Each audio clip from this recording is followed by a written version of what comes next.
Bizə heç qalmadı xoş xatirələr, qaldı nələr. Düşünürdük bizə xoş günlərimiz bəlkə gələr. Bizə heç qalmadı xoş xatirələr, qaldı nələr.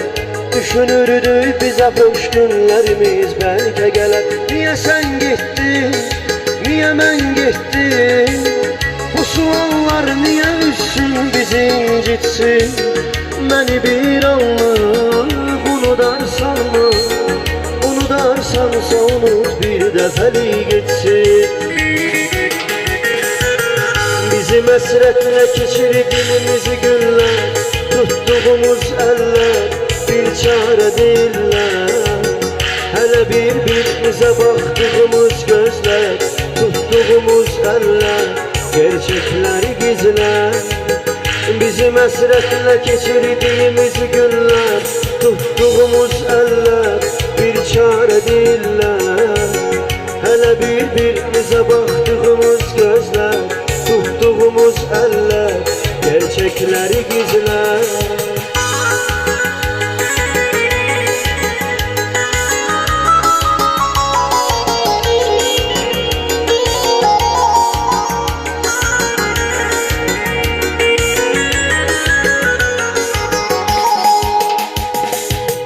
Daha yoktur günümüz, bağlıdır el kollarımız. Ne bilerdik ki bizim ayrılacak yollarımız. Daha yoktur günümüz, bağlıdır el kollarımız. Ne bilerdik ki bizim ayrılacak yollarımız.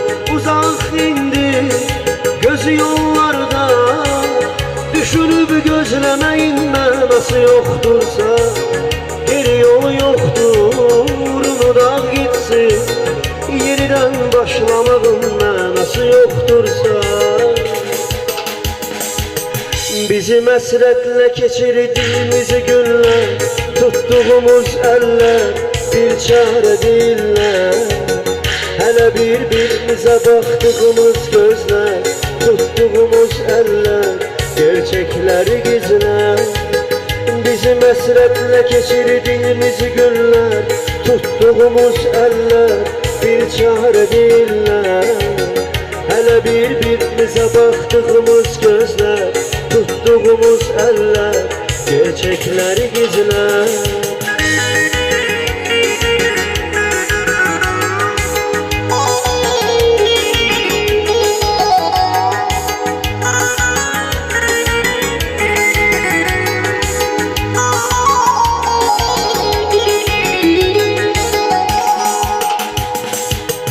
Neydim səndən aralıyım, ürəyi qəlbi yaralıyım. Boğur əsrət məni sənsiz, acı qismət məni sənsiz.